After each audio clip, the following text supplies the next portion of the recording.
Hello' বন্ধুসকল, কি খবৰ? নমস্কাৰ গ্ৰহণ কৰিব। মই সুমন দাস।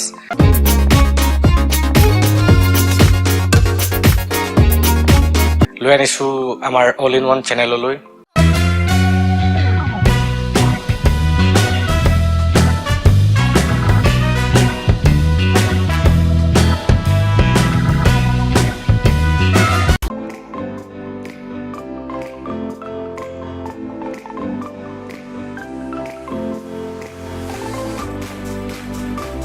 আমাৰ আজিৰ টপিকটো হৈছে আমোদজনক কেইটামান সঁচা ঘটনা আমাৰ ভাৰতবৰ্ষৰ ওপৰত।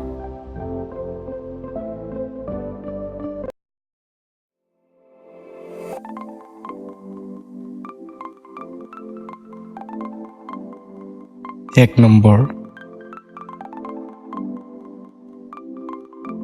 এটা পানীৰ ওপৰত থকা ডাকঘৰ।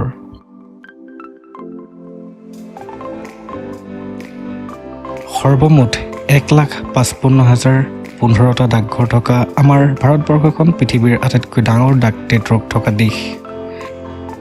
মাত্ৰ এটা ডাকঘৰে গড়ে প্ৰায় 7,175জন মানুহৰ বাবে কাম কৰে।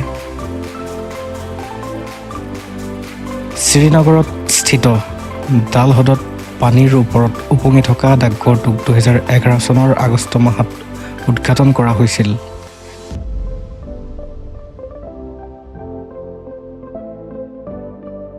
নম্বৰ 2,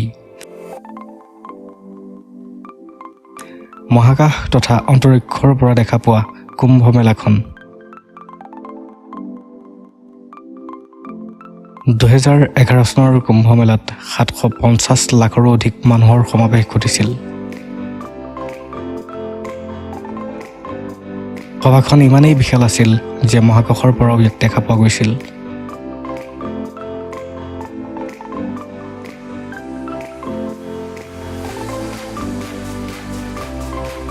তিনি নম্বৰ, পৃথিৱীৰ আটাইতকৈ ওখ ক্ৰিকেটৰ খেলপথাৰখন। হিমাচল প্ৰদেশৰ চেইলত স্থিত চেইল ক্ৰিকেট খেলপথাৰখন পৃথিৱীৰ আটাইতকৈ ওখ ক্ৰিকেট মৈদান।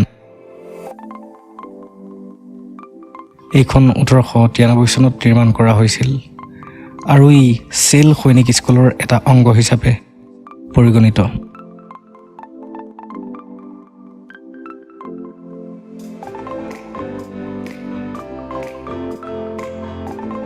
চাৰি নম্বৰ, ব্ৰাণ্ডা উৰ্লি চি লিংক অৰ্থাৎ সমুদ্ৰ সংযোগত পৃথিৱীৰ পৰিধিৰ সমান দীঘলীয়া তাঁৰ আছে। ইয়াক সম্পূৰ্ণ কৰিবলৈ প্ৰায় 2,57,00,000 মানৱ ঘণ্টাৰ সময় লাগিছিল আৰু ইয়াৰ ওজন প্ৰায় 50,000টা আফ্ৰিকীয় হাতীৰ সমান। ই আধুনিক কলা কৌশল তথা ইঞ্জিনিয়াৰিঙৰ এক চমৎকাৰ।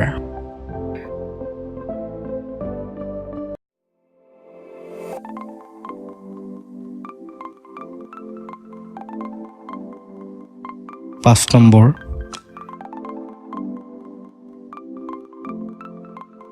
চেম্পু কৰা কাৰ্যটো আমাৰ ভাৰতীয় অৱধাৰণা।